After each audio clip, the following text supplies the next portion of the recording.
Ами тренер, сериозно беше разликата така, в крайна сметка в резултата, но пък ми направи впечатление, че така доста нерви хвърли по време на матча. Критичен беше към твоите момчета. Защо?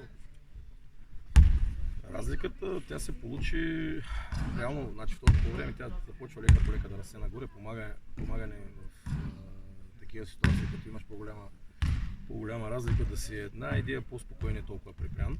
Ами аз определено имах критики към неща, които бяхме работили през седмиците, изключително целенасочено, и когато нещо, което по принцип си го работил и си наблягал много, и в един момент тотално не стане, нормално е да се ядосам.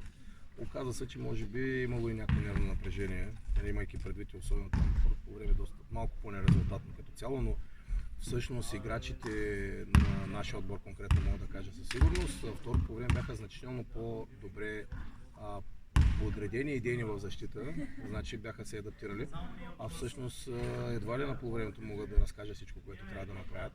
Значи логиката е, че някакво нервно напрежение имало в началото в полувреме, което определено не бяхме никак адекватни върху неща, които много бяхме работили. Това е със сигурност, това ми беше доста ме беше ядосало със сигурност. Сега, единственото, което мога да кажа е, че всъщност включването на играчи от пейката много смени вида ни. И значи имаме и Мартин Стефанов и Мартин Орданов, които с много сериозен принос допълнително от това, което сме имали пред другите мачове, помогнаха много. Но истината е, че всъщност на нас много ни помогна факта, че тяхната защита също ни позволи да играем определени неща, които спряха техния отбор. Нещо, което в един момент беше трудно да се случи. Как така става, че тая трета четвърт много силна винаги за твоите момчета? Еми ето на пореден матч, горе в домакинството, някак си в третата четвърт ви се решавате матч. Значи, принципно нещата в моите очи. Едва ли аз съм някакъв феноменален корифей, който на полувремето казвам някакви истини, които никой до сега не е казал. Може да опирате до физическа издържливост, защото не се изглеждат свежи. Има друго нещо. Според мен, когато нашия отбор играе, в първото полувреме всеки има разни работи в главата си и доста адреналин, и малко имаме припряност и същевременно лека плахост в защита и така нататък.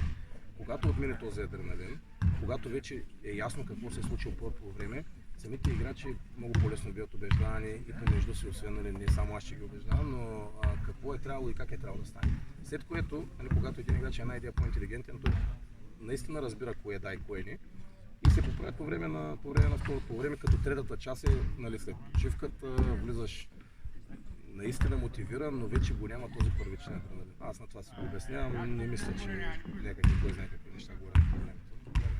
Към следващия матч няколко изречения.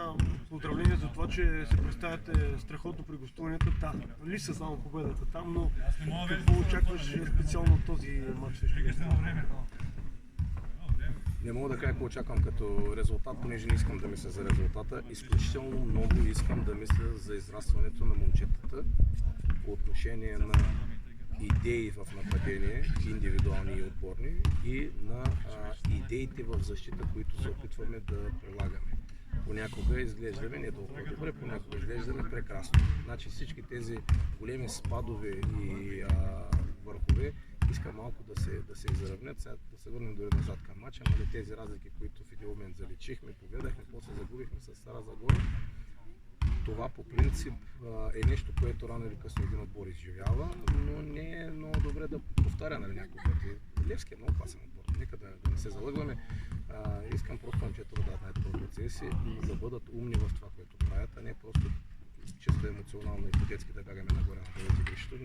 Това всеки може да го направи. Баскетболисти на високо ниво, професионален баскетбол, трябва да облекат емоцията в мисъл. И накрая Ники Георгиев добре започна матча, някаква контузия ли? Да, заболя го коляното и не исках да рискувам. Казвам, няма така цена на матч, което да рискувам контузията, здравето на някой играч. Момчето не е на 40 години да се отказва следващата седмица за нова година. Има пред себе си много, не мога да рискувам някакви допълнителни травми да се усложнят, влушат, няма как да стане, поне по време.